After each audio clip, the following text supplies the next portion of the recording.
Torah could contain a hidden code that foresees details of event from the distant future was so fantastic and so unacceptable for many people, so they tried to find where could be the possible flaws of our research.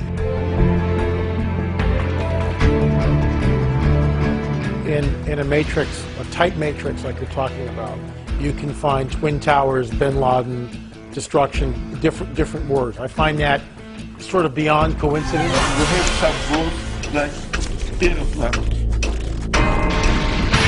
Many pages are just empty. But when we came to chapter 20 of this book, then all of them suddenly appear in one place. I spent 28 years working for the United States Department of Defense, the National Security Agency, where I was a senior cryptologic mathematician and cryptanalyst, or in other words, a professional code breaker.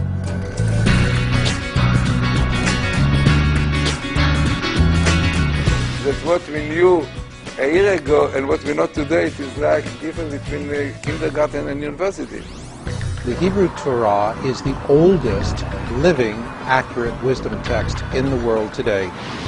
And this is really important because how can you compare your results with the results that someone else is getting on the other side of the world? Well, with the Torah code, you can do exactly that. A divine being, a benevolent, wonderful divine being could have woven this into the scripture. It's not beyond the possibility of them doing that. You have to name the event before you make your observation. So the event has to be specified ahead of time. That's a priori. When we get finished with the experiment, we have one score from the Torah text. We might have 10,000 scores from the monkey texts. We make a comparison. What is the fraction of scores from the monkey text that are equal to or better than the score from the Torah text? I had gotten a paper of the codes. It was a preprint before it was actually published. I could find no mathematical error in it. I went ahead and wrote my own programs on a computer and reproduced the experiment. I felt a chill go up my spine. Here I had done it with my own programs, my own code, on my own computer, in my own house, and I was getting exactly the same results as Witzman and Rips had gotten in Jerusalem. Because that is the basis of science. You can come to your findings, but if other people cannot replicate your findings, then, well, you've got something other than science. Cursed is Bin Laden, and the revenge belongs to the Messiah. Vertically skipping with equal skips, we have a 29-letter text, of which is a meaningful phrase in Hebrew. Barak in Hebrew, Obama. This is Barack Obama. You see, Barack Obama. And we looked at the tables of Obama, compared them with the tables of McCain, and it clearly came out that just by looking at it, that the Obama tables were stronger. And all these scriptures, again, have sort of lain dormant for thousands of years, and now they're becoming alive. In fact, Isaac Newton writes this very interesting, sort of cryptic little line in one of his books saying at about the time of the end, this isn't biblical now, this is extra biblical, so Isaac Newton. But Newton writes at the time of the end that God would raise up a body of men who would be very interested and concern their lives with these ancient prophecies and begin to bring these prophecies to the masses. And that's exactly what we're seeing. I have a first cousin who's also a mathematician, and he went to a math conference in Jerusalem where he met a former colleague of his, Professor Daniel Michelson. Professor Michelson told him about these codes, and my cousin come back and told me, there are these codes in the Torah that talk about recent events, current events, personalities.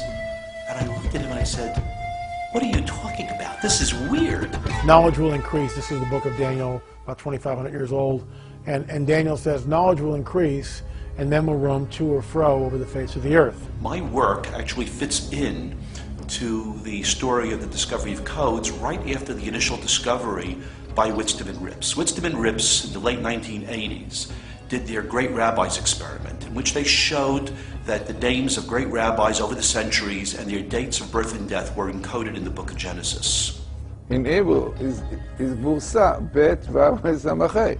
Every 5-letter minimal, so it means here it indicates that something is going to happen to the birth at this date.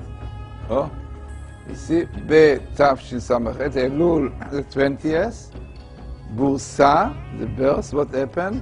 Menayot, shares, Naflu, fell. Combined with that is the complete financial collapse, not only in the United States economy, but the global economy. Is this a controlled collapse?